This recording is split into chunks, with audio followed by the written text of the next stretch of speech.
Hi there, many thanks for joining us on The Sweet Spot. It's the Racing Post's weekly golf show where we look back on what happened last weekend and, more importantly, what Steve thinks will happen this week. I'm Bruce Millington, he's Steve Palmer, and what's coming up in the next half an hour or so is Steve's preview for the Alfred Dunhill Championship in South Africa and the QBE Shootout somewhere or other in America. Plus, we've got something called The Match, which involves Tiger Woods, but that's about all I know. Steve will tell all. First of all, Steve, how are you? It looks like you're getting in the World Cup spirit. Yes, good. I'm good. I'm very good. I wasn't good when Victor Hovland put that approach in the water at the 72nd hole of the Hero World Challenge, but I was very good when he holed the bogey par. It was a dramatic finish to a great event. You've jumped straight into the review there. I was going to get a bit more of the World Cup flavour. Oh, World Cup fever. Yeah. No, fair comment. No, I Is that an old one or pleased the, to see him bounce back. It's fairly old. I don't think it's called retro. It's probably about 20 years old. You've got to go further than that to be retro these days. That's pretty retro, yeah. So who would have worn that then? Probably Michael Owen and Beckham and those kind of people. Yeah? Yes, yeah. It's a golden generation one. Well, it's funny. It's got one star on. We've still only got one star, haven't we? Do you think we'll get another one in the next couple of weeks? You can't rule it out, can you? No, you can't. I know you're a big fan of France, but I think I think that might be the best two teams. I honestly think this draw is really lopsided. I think the best teams are in England's half, and I think the other half's pretty weak. Do you think that's a virtual final? Do you, England versus? Yeah, I do actually. Yeah, I think we're getting to virtual final territory. Anyway, we're not here to talk about football. We're here to talk about golf. Let's look back on last week, and we'll start with the winner that you had. Well done, Victor Hovland. Yeah. If you just woke up on Monday morning, you didn't look at the scoreboard, you might think, well, that was fairly plain sailing for Hovland, but it was anything but, wasn't it? Goodness me. Tell us all about what happened on 18. Well, he had a very cosy 5-shot lead with a few holes to go, but then Scotty Scheffler had one of his trademark spurts. And on going up the last hole, Hovland had a 2-shot lead. Drive played very safely to the right, and then difficult lie. And he made the cardinal sin. I mean, even he would admit it was the cardinal sin. You know, it was a sort of anywhere but the water was the idea, and it just went in the water on approach, which put him under a lot of pressure. But then Scheffler sort of let the pressure off a little bit with a pretty poor approach of his own. Were you pleased to see that one on the shot tracker kind of skewing off to the right, wasn't it? It was lovely. I was very relieved that trickled into the bunker, I must admit. So then it became a case of who could hold their onions on and around the green, and Hovland got up and down from 100 yards. It was a fantastic, heroic part to hold that. So a 2-shot lead going up the last, and a 2-shot win, as you say. Nothing to see here. Did you give it a big fist pump? It was more relief, really. It was a Marco few, I gave it a serious. I gave about 5 fews before I could even. Good, excellent. There was some world-class after timing from the commentators there, wasn't there? Because when he was standing over that shot, just sort of on the jaws of the bunker at 18, it was obvious with a 2-shot lead you should lay up, wasn't it? But it was also obvious he wasn't going to lay up, and they didn't say anything. And then all of a sudden, as soon as he's found the water, they're going, I can't believe he didn't lay up there. Well, why don't you tell us that when he's preparing to take the shot? They're terrified for time as these people, aren't they? They are. But no, you got to be pleased with Victor Hovland. Such a nice guy, isn't he? And a real perfectionist. You saw during the tournament what a perfectionist he is, because he was leading at the halfway stage, and you'll never hear a more downbeat leader, bemoaning the state of his game. He missed a lot of short putts over the first 2 days, but then over the weekend, the putting was incredible. He had 23 putts on Saturday. He had 24 putts on Sunday. He's employing this aim point technique now. He's fallen in love with aim point. He says he trusts his feet more than he trusts his eyes. So he gauges the shape of the terrain through his feet now, and it was working wonders over the weekend. So we're talking about an elite ball striker here. He's always been one of the best from tee to green. If he's going to become a consistently strong putter, we've got an absolute beast on our hands. Blimey, how exciting! I mean, well done on the winner. That was really good, Steve. It was a case of what might have been for the other 2 tournaments, though, wasn't it? I mean, you were so close to getting some really nice place money. Let's talk about the Australian Open first, in which, good old Adrian Meronk. I know that Sunday ended badly for Poland when they got knocked out of the World Cup by France, but it started well, didn't it? Adrian Meronk turned it into an absolute procession, 5-shot romp, and the rest of the field was so far back. He really did play superior golf there. Was the theory there, Steve, that it might just be a bit too fiddly, those tracks for him? It was an incredible effort from Adrian Moronk, and a little bit of help from his base. His girlfriend lives 5 minutes. Well, his girlfriend's parents live 5 minutes from the course. This is what emerged during the event. So he was staying with his girlfriend's parents. His girlfriend, I don't know if you saw the closing stages. His girlfriend came rushing on at the end and was deliriously happy and leapt up all over him. I think he was just feeding off that home support. A Polish man in Melbourne, you wouldn't expect him to get huge home support, but he had it there. He had a good support network. And to see off Adam Scott and Min Woo Lee on the final day there in a close tussle, I was hugely impressed. I mean, his driving was spectacular all week. He's up to world number 52. We used to have a lot of fun with Adrian Moronk, didn't we? My Polish neighbours. And, I think everyone on the planet's going to know about Adrian Moronk very soon. That might be an overstatement that I've got to say, but I mean, certainly in the golfing world, he's making waves, isn't he? That's good. He certainly is. He's hunting Masters spots now. World number 52. So hats off to Adrian Moronk. He surprised me on Sunday. I thought, to defeat Scott and Min Woo Lee was surprising. But I think the best thing I did last week, is to put people off Cameron Smith, because a lot of people were looking to pay. A lot of people are looking to pay for. I had a lot of texts and messages last week from people looking to pay for Christmas from Cameron Smith. I know that's a silly thing to do. They shouldn't be thinking like that, irresponsible and all that. But a lot of people at this time of year are looking for easy answers, and a lot of people thought Cameron Smith was an easy answer at 5-2. And he struggled to make the first cut. He made the first cut by a shot, missed the second cut by 2 shots. It was a lackluster performance, and getting those back-to-back wins was too much for him. And it looked like later on in the day that Tristan the Piston Lawrence was going to do roughly what Moronk did, but he had a ghastly finish, didn't he, in the South African Open? Basically fell over the line, but he got the job done in the end. But I mean, looking at his scorecard, Steve, it was absolutely awful. I think the last 7 holes, there were 5 5s and a 6 in there. You don't normally win if you're finishing that badly, do you?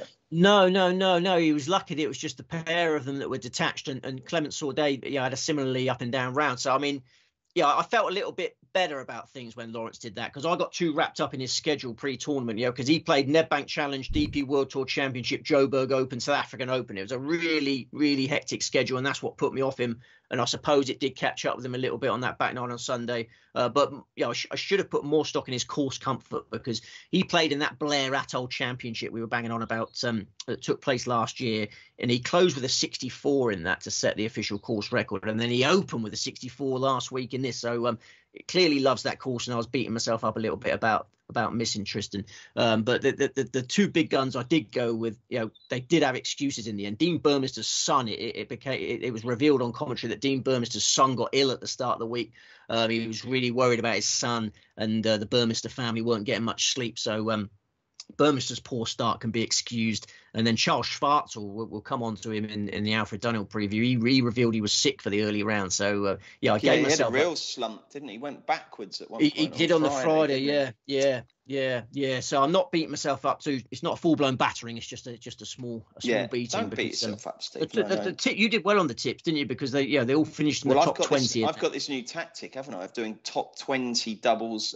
Well, this week, because obviously it was a limited field in America, you had to do top 5 in America and top 20 in the others, and you were raining places. It was brilliant. Jaden Schaefer and Hayden Houdini Honeywell, or whatever his name is. Hayden Houdini Hopewell, yeah. Hayden Houdini Hopewell bogeyed the last 2 holes. He took a 6 at the last to drop from 6th to 10th. That was a hard thing. But Tom McGibbon, we must mention Tom McGibbon. It was nice to see him. He had a hole in one. He finished 15th. Yeah, Shaper was out there. So lots of place money if you do sensible things. That's my new thing, sensible betting.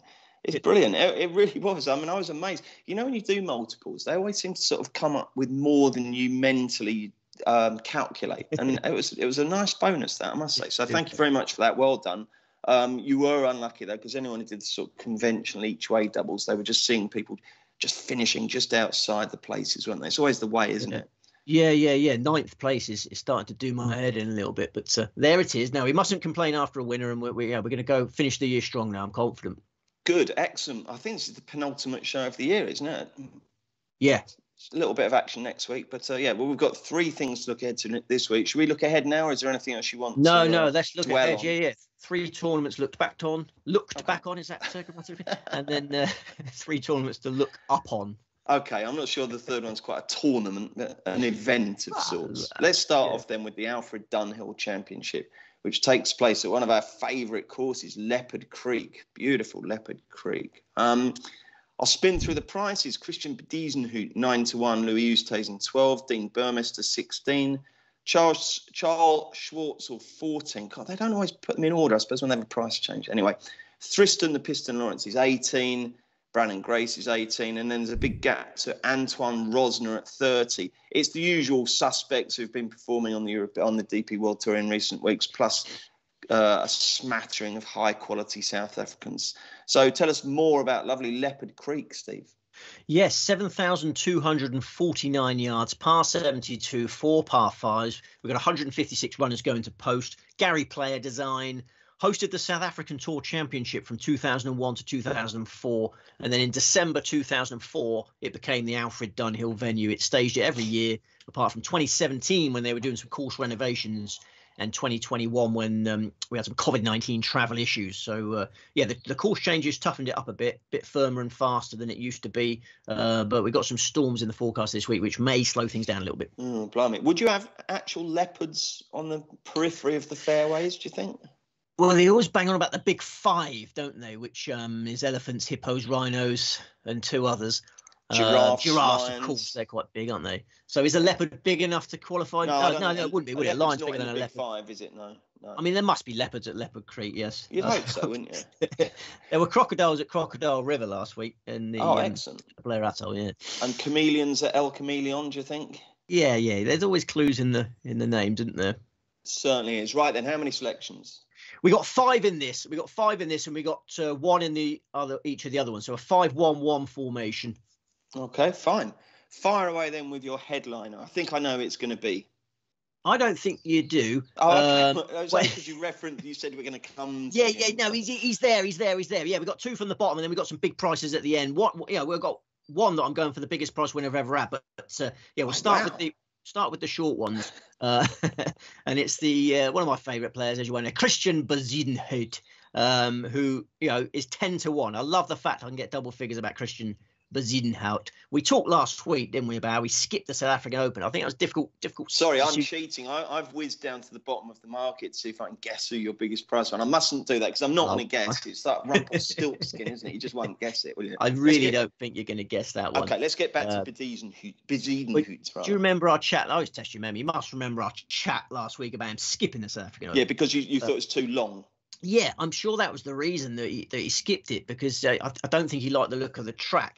But that scheduling decision is a massive boost to his chances of a successful Alfred Dunhill title defence. He's freshened himself up nicely for this. He won the last Leopard Creek Gathering by 4 shots in 2020. A week after that, he won the South African Open by 5 shots. Bediesenhout's last 7 tournaments in South Africa have yielded form figures of 1, 15, 1, 1, 6, 5, 3.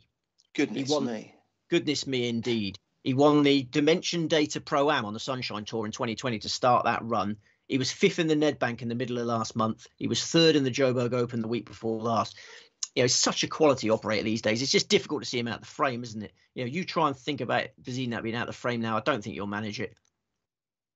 No, I can't. No, you can't. There's the proof. He's a PGA Tour contender now. He's a President's Cup player. He's the most likely winner of this golf tournament. Because since those changes in 2017, Leopard Creek has become more about accuracy control than ever before. Firm fairways, fast greens. Lovely. You make a very good case there, Christian Bediesenhout. Onward with the main danger. Your prediction of Charles Schwartzel. So Bediesenhout at 10-1, Charles Schwartzel at 14-1. Who was not feeling well, as we mentioned at the start of the South African Open last week. He put a picture up on Twitter of his legs after round 1. His legs were encased in these muscle recovery units. I don't know how they work. I think they use sort of ice and stuff. I don't know. But yeah, it's a great picture on Twitter. Have a look at it. He mentioned his sickness in that. And I think not feeling great was the reason for that mid-round slump on the Friday. Because Friday morning he played his final 10 holes, as you alluded to. Final 10 holes of round 2 in 5 over par. And then he was excellent over the weekend, hauled himself up to 9th place. I suspect he's back to full fitness now, and he's going to his favourite course in the world. He has won 4 Alfred Dunhills at Leopard Creek. One of those was by a 12-shot margin, for goodness sake.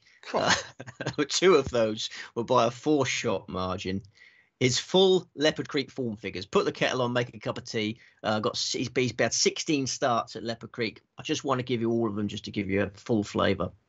11, 19, 1, 2, 2, miscut. 14, 2, 2, 2, 2, 1, 1, 26, 1, 4, miscut. 3. So his 4 runner-up finishes as well as 4 wins. So in 16 starts, he's finished in the top 2 8 times. Half of his top. I just cannot get. No, very strong. Yeah. Very strong. Very strong. Cool. He's won 8 DP World Tour events in South Africa as Charles Schwartzel. Massive runner again. His driving last week was a thing of beauty. I was disappointed to see the long putter come out again, but I'm a purist. I find those things offensive. But he did win Live Golf London with the long putter.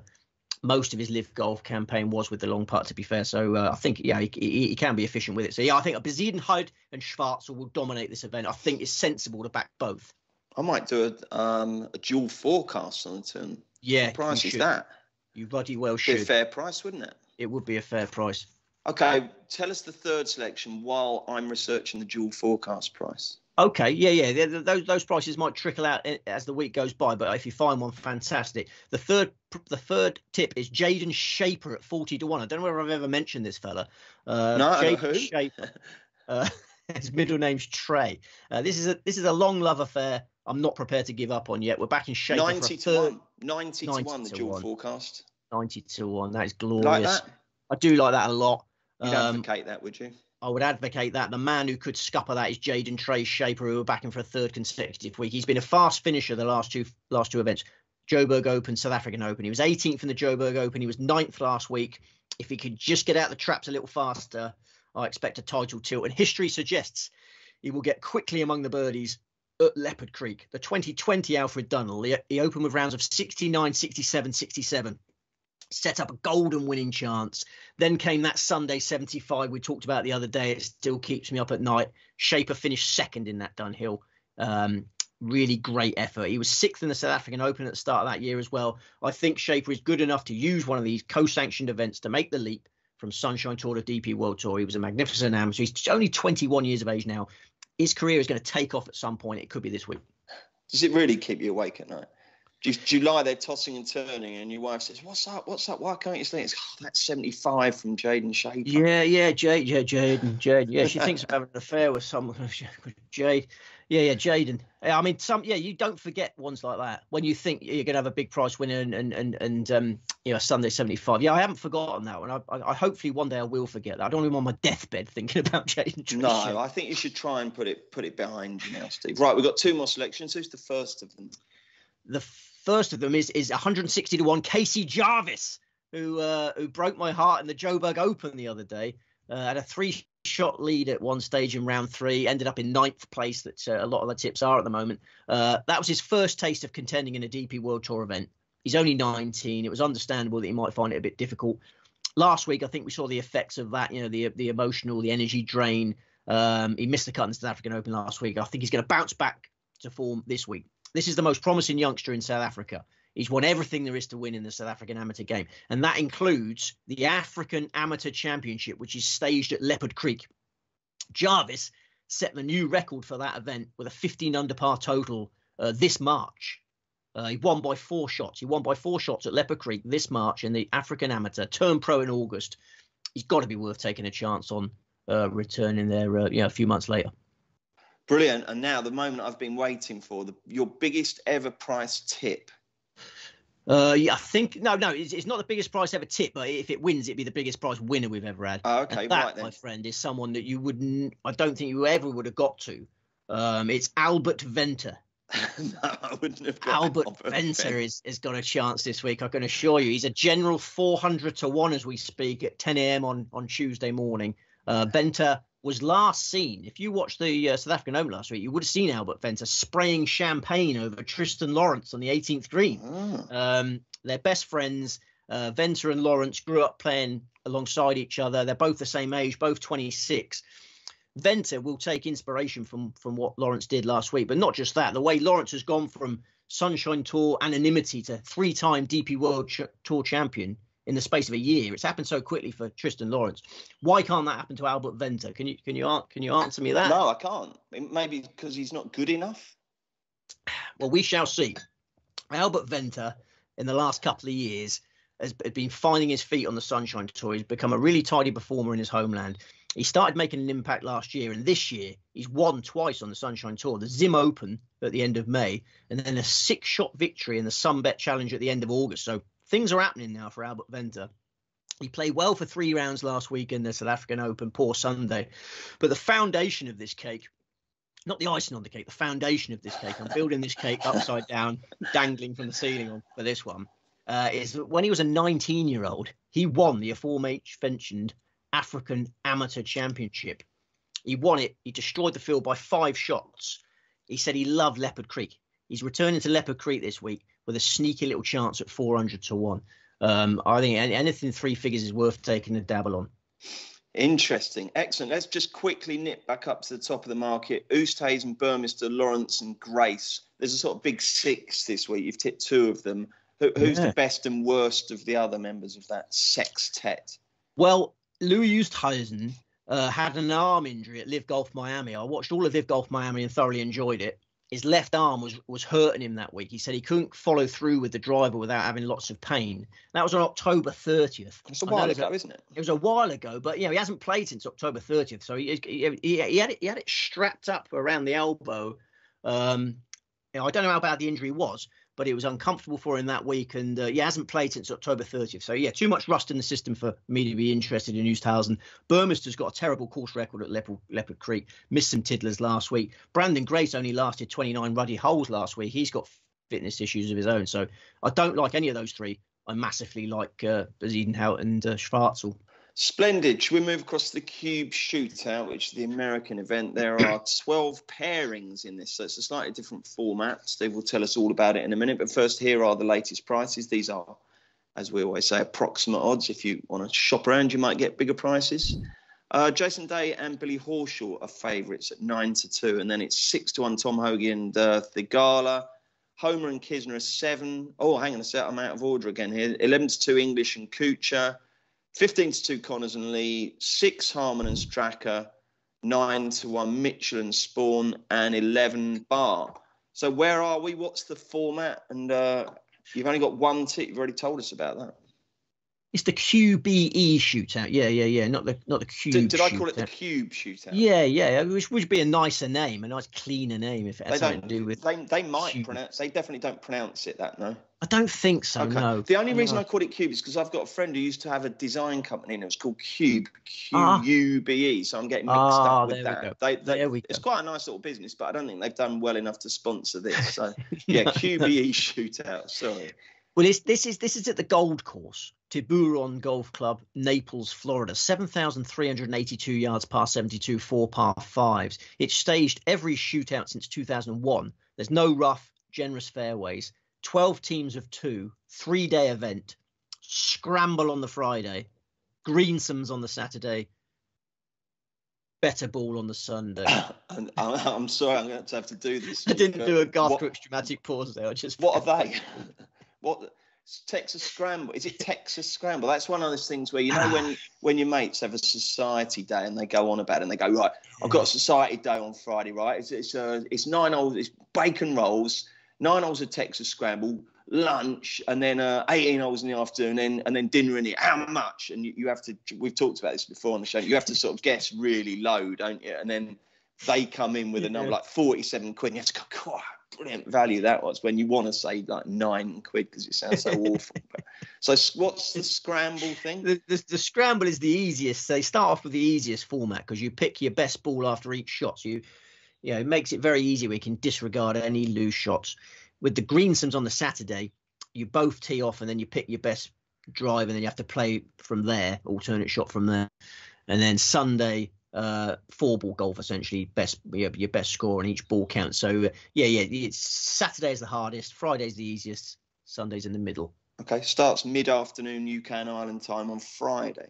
So perfect weather, sunny and warm, gentle breezes. This is the biggest birdie fest on the planet. Is it? What do you reckon the winning score might be? 35 under.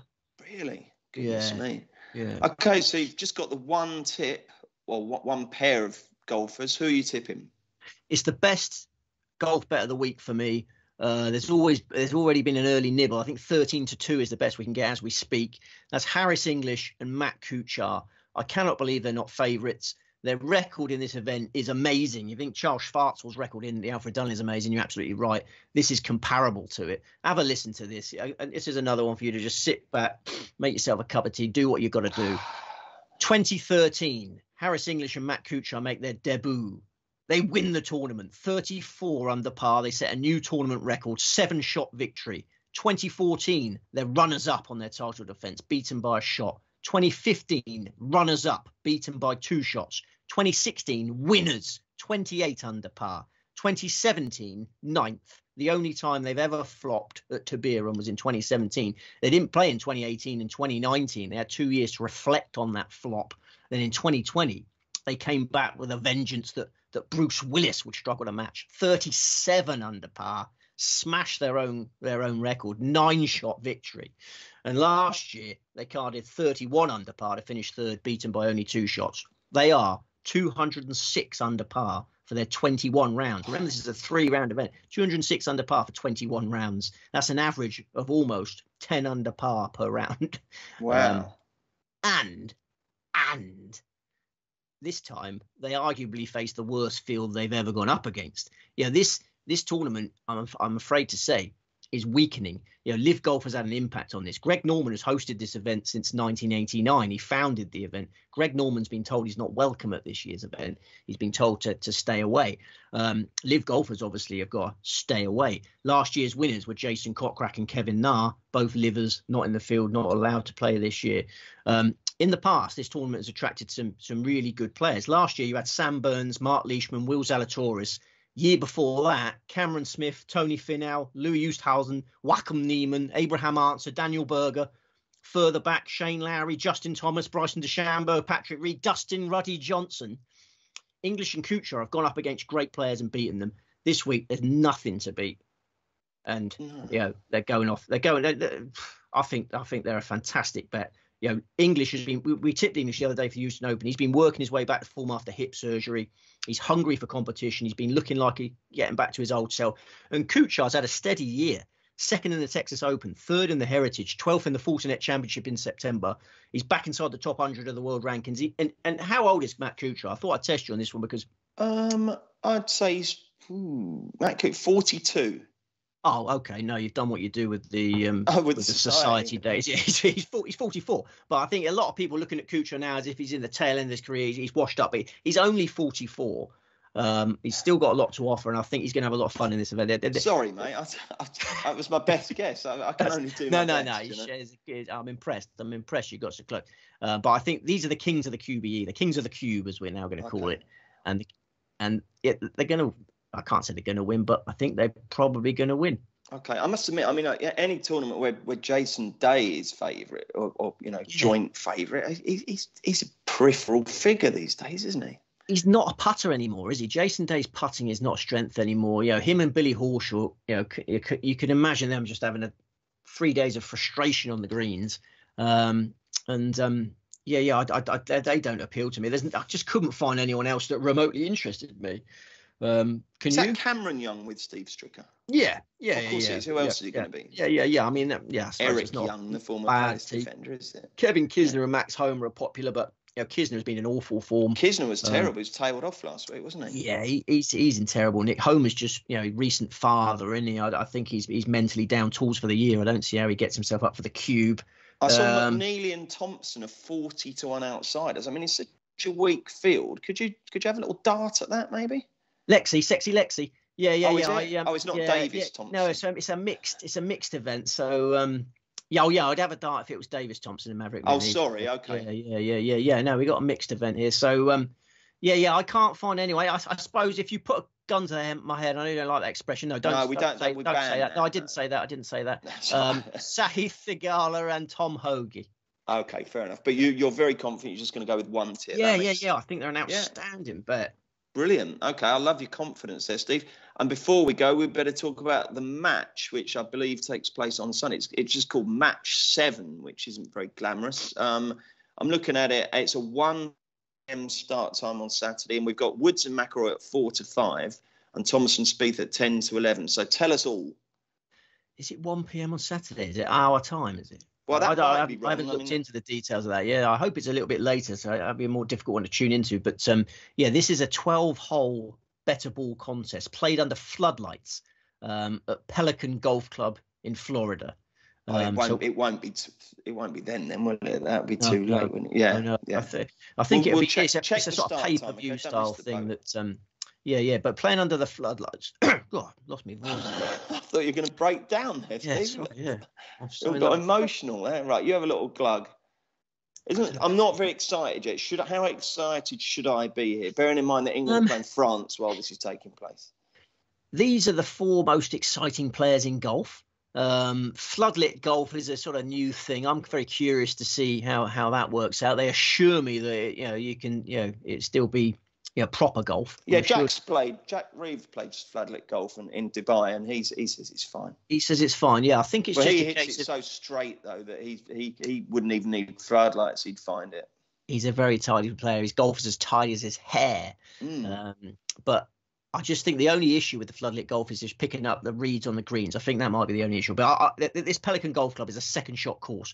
Easy drives and tough approaches is the theme of Pelican Golf Club. So yeah, I think to cut a long story short, Jordan Spieth and Justin Thomas. I was banging on about this last week, I believe, or whenever the news broke of Tiger Woods' injury situation, the prices have been wrong on this.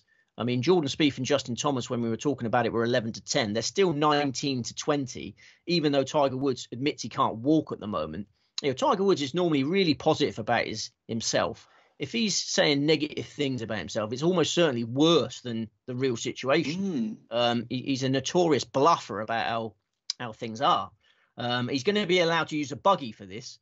But he's still going to be very uncomfortable over the shots. And before last week's Hero World Challenge, he played in a little exhibition thing, a very short exhibition thing with a few of the other players in the Hero. And he was absolutely abysmal in this. Tom Kim was laughing at him. Tom Kim, your mate Tom Kim, had the temerity to laugh at how bad Tiger Woods was hitting it in this little exhibition thing. So I'm not expecting anything from Woods. So I look at this as Rory McIlroy against Justin Thomas and Jordan Spieth. And Rory McIlroy's own ball is going to be very effective, of course. But 2 balls of Spieth and Thomas up against. We could be looking at gift horse in the mouth here if we don't take these 2 on.